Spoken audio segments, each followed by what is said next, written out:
look at that beauty. You can see how stretchy it is. This is exactly what we want.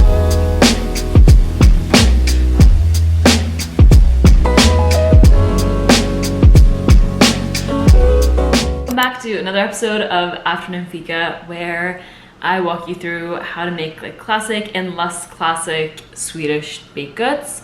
This is a spin-off of my old series at Food 52 called What's for Fika.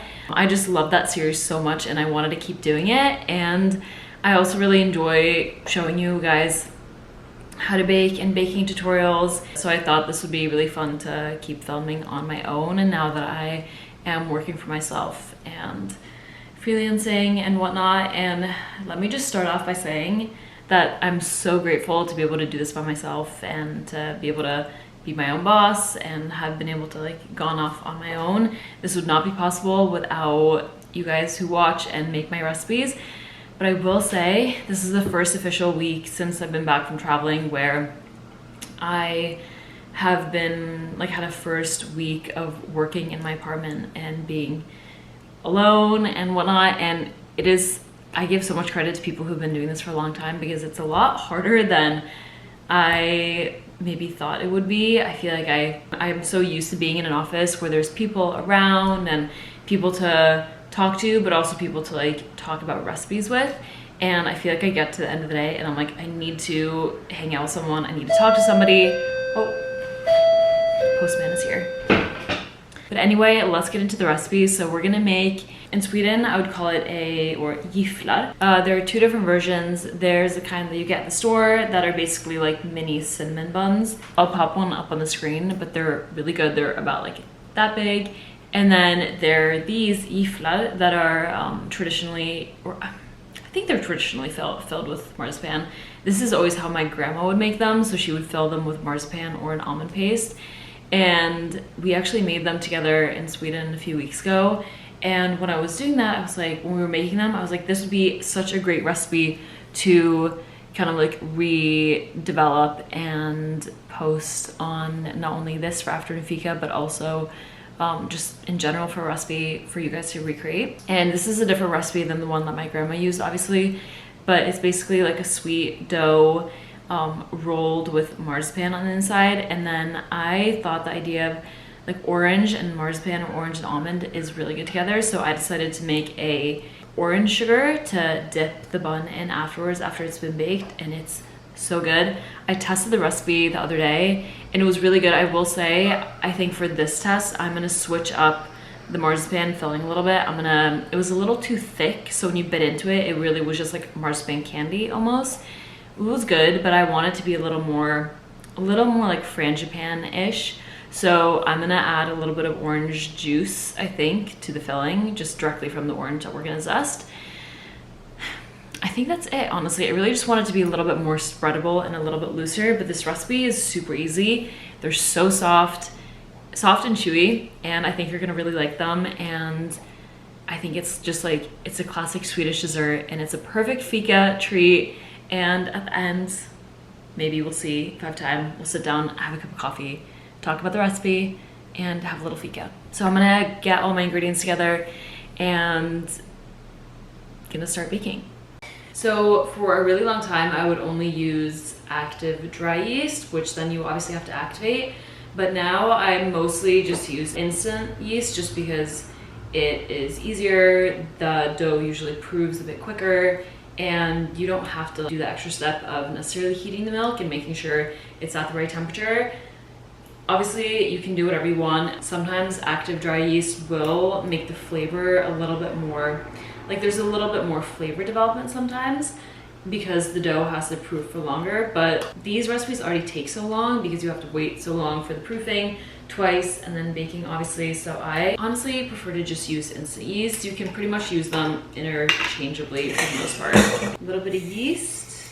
And the great thing about when you're using instant yeast too, it's like you don't necessarily have to, the other ingredients don't necessarily have to be warm. I will say though, I do like to use milk that's like not super cold. This is straight out of the fridge, so I am actually gonna just heat it up in the microwave for a second. I just feel like it's better to be safe than sorry, so I'm just gonna heat this up for like maybe 10-20 seconds until it's not like ice cold. This was truly just like 15 seconds. The best part now is that we can just add all the ingredients. So then I'm gonna also add 8 tablespoons of softened butter. This is unsalted because I'm gonna add more salt to it as well. And I have 1 egg. So this recipe also makes 16 of these little gifflar. So if you want to make more, you can just double the recipe. I do feel like 16 is enough. You can also make more, just smaller ones, if that makes sense. I feel like it's smartest to measure out the ingredients before you actually add them in, but I'm too lazy and I like to avoid having more bowls to clean, so I'm just gonna pour in the sugar directly, and I'm going for 82 grams. That's like a 1/4 cup and 2 tablespoons. So here I have my little container of salt, and also these containers are my absolute favorite. They're from Alessi. I have this one, and I have a pink one, and then I also have a tall red one for coffee. So I always use Diamond Crystal kosher salt. So if you just have table salt, that's fine. I would use a little less, or I would honestly just recommend going to buy it because you're gonna use it for everything. So about 3/4 of a teaspoon. Now comes the flour. If you have bread flour at home, use bread flour. Bread flour just makes, you know, baked goods and doughs and breads and stuff like that a little bit more chewy and tender. But I, for the most part, use all-purpose flour for almost all my bakes just because I feel like it's the most accessible. That's what most people have at home, and at the end of the day, we're just baking for ourselves, so it's not like gonna make a massive difference. Okay, 500 grams of flour. I feel like I was kind of putting off filming this week. Well, first of all, it's been a really busy week, and also I just kept putting it off because it always feels like such a big project, but then as soon as I start, I'm like, oh my god, this is so fun. I actually get to like chat, even if it's not to any particular person. So now I'm gonna use the bread hook, and I feel like a lot of people ask whenever I make yeast doughs if they can do it by hand or if they need a mixer for it. I would say for best results, you should definitely use a mixer. I've also had people write in and say that they need it by hand. You could do that, but it's gonna take you a while and your arms are definitely gonna hurt. So I'd recommend also like having somebody else there to help you knead. But also my grandma has this funny thing that like I've seen it before, but I didn't clock it until I was baking these with her this summer. And it's basically 2 little dough hooks that connect to your handheld electric mixer.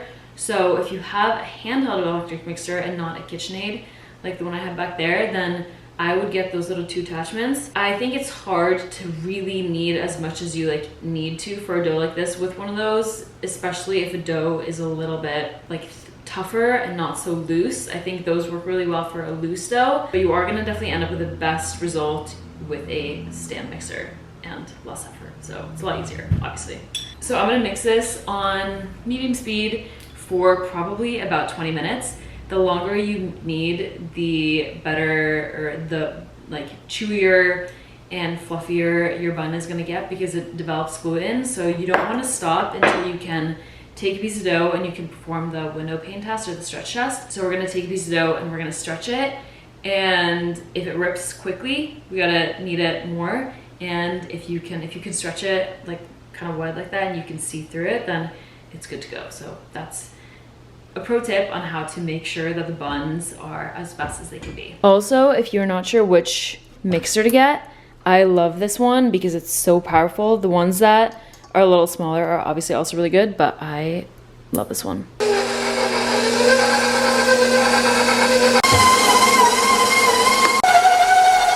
Okay, this has been kneading for a solid 20 minutes, I want to say.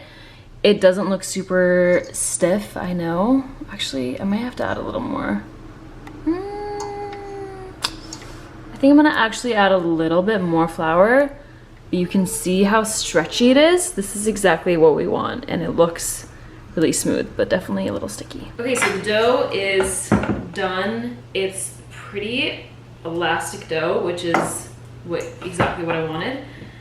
It's also a little less stiff than the one I made the other day, which I do think is good because you don't want to add too much flour because then it's going to be a little bit on the drier side. So I think this is perfect, and it's gonna automatically become easier to work with too as it proves. But to give you an example of the stretch test, here we got a piece of dough, and look at that. That is like the most satisfying. Okay, it's ripping there, but that's so satisfying, and that's exactly what we want. So I mean, if it rips then at that stage, that's totally fine. I would just say if you like have a piece and it rips like immediately like that, then you gotta keep mixing.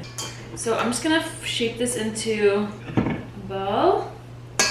I actually used to really not like working with yeasted dough, probably like 10 years ago, but as I've just been a recipe developer for longer and I've learned more about it, now it's like one of my favorite things to bake with. Okay, nice little ball. Ideally you would cover this with plastic wrap, because that way if you use plastic wrap you can really seal it and you're not going to get any kind of like skin that forms on the top. You know how sometimes that happens, like it just dries out a little bit. I don't have that, so I also don't want to add any oil, so I'm just gonna have to deal with like slightly dried up top later, but that's fine. I'm gonna cover this with a clean kitchen towel, and this is gonna proof for probably 40 an hour 15. It kind of depends, obviously, based on like the season, how warm your kitchen is. Luckily for me, right now it's like 90 degrees in New York. I do have the AC on, so it isn't like super warm in here, but it's definitely kind of humid, and I feel like it's kind of the perfect environment to be making a yeasted dough like this. So let it proof. I'm gonna go for a walk in the meantime because it's already noon and I have not been outside yet, and I'm starting to feel a little bit like antsy and like I need to go outside. So I'm gonna go for a walk, maybe go read in the park a little bit and do some emails and do some of that like admin stuff that's less fun, maybe do some like video editing, and then we're gonna come back and we're gonna bake out these buns. Okay, so the dough has been rising for about an hour and it looks really nice and poofy. I'm gonna let it sit for just a minute longer while I make the filling. And so for that I have 7 ounces of marzipan. You used to not be able to get it at a lot of stores, but I think at this point you can actually get it at most bigger stores, or you can order off Amazon, which I feel like I often do. Let's see if I can find some scissors. So as I said before in the first test, I kind of just took the marzipan as it is and put it in the buns. And that is how my grandma does it. But I did find that in these buns, I think mine were a little bit bigger. And also there is a difference between marzipan and what we call in Sweden mandelmassa. Mandelmassa is more like an almond paste and it's a little bit softer. You can see this is a very kind of thick, like doughy consistency almost, and it didn't really soften much in the oven, and I didn't love that. So it really like kept its form, and I want it to be a little bit softer. So I'm gonna see if I can add in some orange juice. But before I actually juice the orange, I'm just gonna zest all the zest into another bowl, because this is what I'm gonna add the sugar to later, which is gonna then turn into like an orange sugar for the buns. I also desperately need to get a new grater. I feel like this one is on its last legs and isn't really that sharp anymore. I used to really not like orange flavored desserts, especially like a chocolate orange kind of thing. But the older I get, the more I really like it, and I think especially with almond. I know I've said this already in this video, but it's really good. This part is a little bit of a test. I'm gonna just squeeze in half an orange. This might be a little bit tricky to actually incorporate it, so you're gonna have to do this by hand. I feel like this is a very like trust the process thing. Okay, I'm actually gonna use a fork. I probably should have done that to start. Okay, so this is what we have. Kind of just like a paste. Taste a little bit. Mmm, it's good. You obviously can't really taste the orange that much, but I feel like it's more for the consistency sake rather than the flavor sake. Now we're gonna roll it out, and I'm gonna add a little bit more flour just to the work surface. I hope I didn't overproof this. And then divide this into, okay, so shape it into just like a circle, and you've seen any of my other baking videos, I always use a really small rolling pin, but I finally got myself a bigger one. I actually grabbed this from the Food 52 giveaway before I left. Okay, so now we're gonna roll this into like a 12-inch circle. And again, if you wanted to make more than 16, but you don't want to double the dough, you could cut it into more than 8 wedges if you want. Also, obviously, just make sure to kind of like add a little bit more flour as you go too, so it doesn't stick. And I'm so bad at like making it into an exact circle sometimes. So now I'm gonna cut it into 8 wedges. I think 8 is perfect because, I mean, these buns are not small, but they're also not crazy big. It's kind of like the same size as like a cinnamon bun would be, I guess. Okay, so now we have these wedges. We're gonna add the marzipan filling. You don't want to use too much because we want to make it last for 16 of these. I'm gonna grab another spoon and then just dollop it kind of close-ish to the edge, leaving like maybe a few centimeters. And I want to say about a teaspoon. And I'm actually really happy. This orange juice, even just the half, made such a difference, and it's now like the perfect consistency. I just hope that it turns out really well after once I bake it. Okay, now I feel like I'm having to move really quick because my camera is about to die. I feel like I run into this literally every single time I film. Now I'm gonna take the edge and I'm gonna roll it up the same way you would a croissant. I'm gonna put it on just like a baking rack. You can use a cutting board or you can just put it on the table, but I'm gonna use this to proof them. Okay, so they're pretty proofed. I mean, they never get that puffy, but they are definitely proofed because if you poke it a little bit, it takes a little bit longer for it to come back. So that's how you know. I'm gonna make a little egg wash, a little milk, and an egg. I feel like I go back and forth a lot between using just an egg yolk or an egg yolk and milk or like a whole egg and milk. I sometimes feel like if I use just a yolk and milk, it almost gets a little too dark. So I like using a whole egg because it just spreads it out a little bit, or just like thins it out a little more. The thing I don't like about using a whole egg is sometimes you end up with these like the big like white clumps, the egg white clumps. So when you're brushing, you just have to be careful to like not get any of that extra, like those extra pieces. I'm also preheating the oven to 400 degrees Fahrenheit right now. The marzipan filling is kind of coming out of some of them. I think what you're gonna want to do if you make these is kind of pinch, like seal the edges together a little bit before you roll it up, so that it kind of keeps the marzipan filling inside. I'm actually also not going to bake them on the sheet tray. I kind of just use it to prove them, and the only reason is because my oven is a bit small. So because I live in a small apartment in New York, I can only fit a 24-inch oven, and a regular baking sheet barely fits. But what happens is if I put it in there, there's literally no sides on, or no room on the sides, so it kind of prevents the hot air from circulating in the oven. So I have to bake on a much smaller baking sheet, which is fine. It's just kind of inconvenient because then I have to bake so many different rounds. Here they are. So you can see it's kind of, I mean, it's obviously very much coming out of this one. Some of these ones are okay. I think I did pinch the edges on some of these though. So it'll be interesting to see if there's any left after baking. So here I have the bowl with the orange zest. It doesn't look like a lot, but you really don't need that much for this. And the first time I tested this, I used a whole cup of sugar, but I'm actually gonna use about 3/4 instead because I did have to throw out a decent amount. And so now what you wanna do is like really go in and use your hands and just like really rub the sugar and the orange zest together, because this releases all those like oils from the zest, and it's gonna make the sugar slightly yellow, and then also just get that like orange fragrance.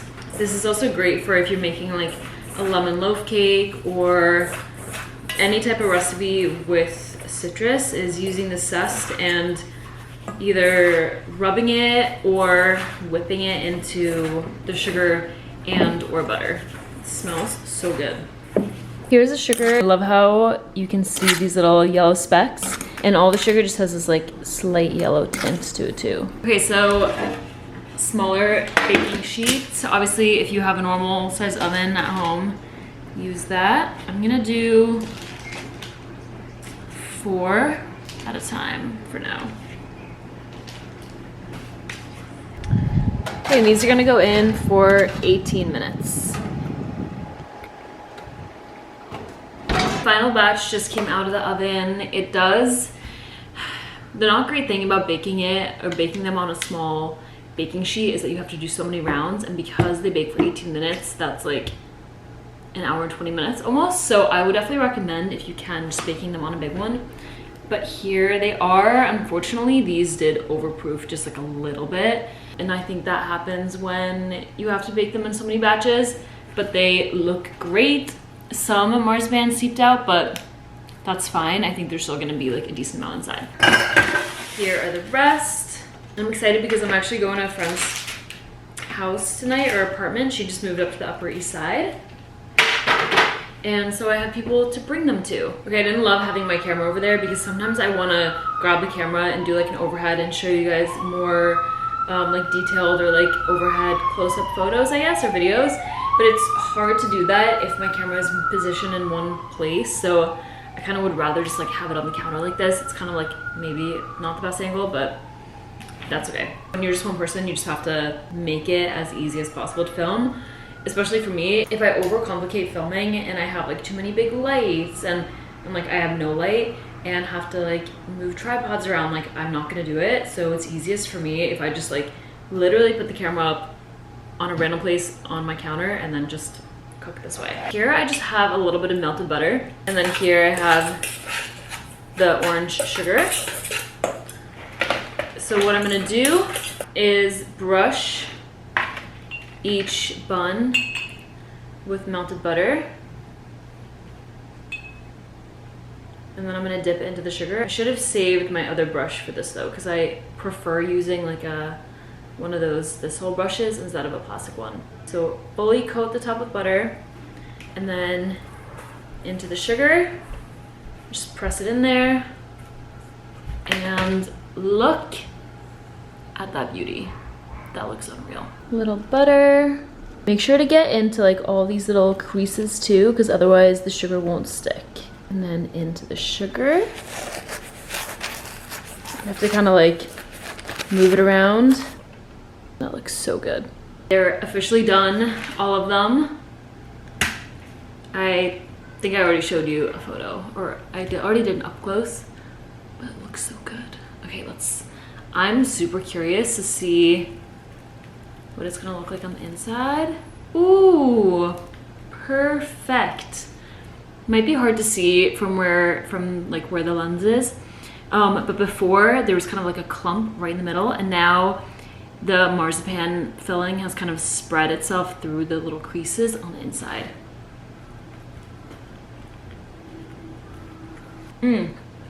That was good.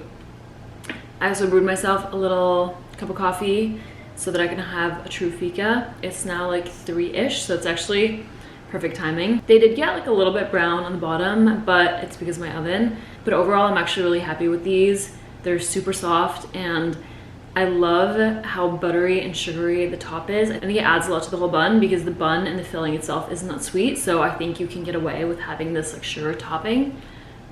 But oh, it's so good. But definitely let me know if you give these a try. I will post the recipe in the description below. And also, if you have the Substack app, then please send me photos of your fikas that you have. It's obviously my favorite Swedish ritual, and I think it's super nice to do even by yourself, which I'm doing, or with your friends or family, or even just coworkers.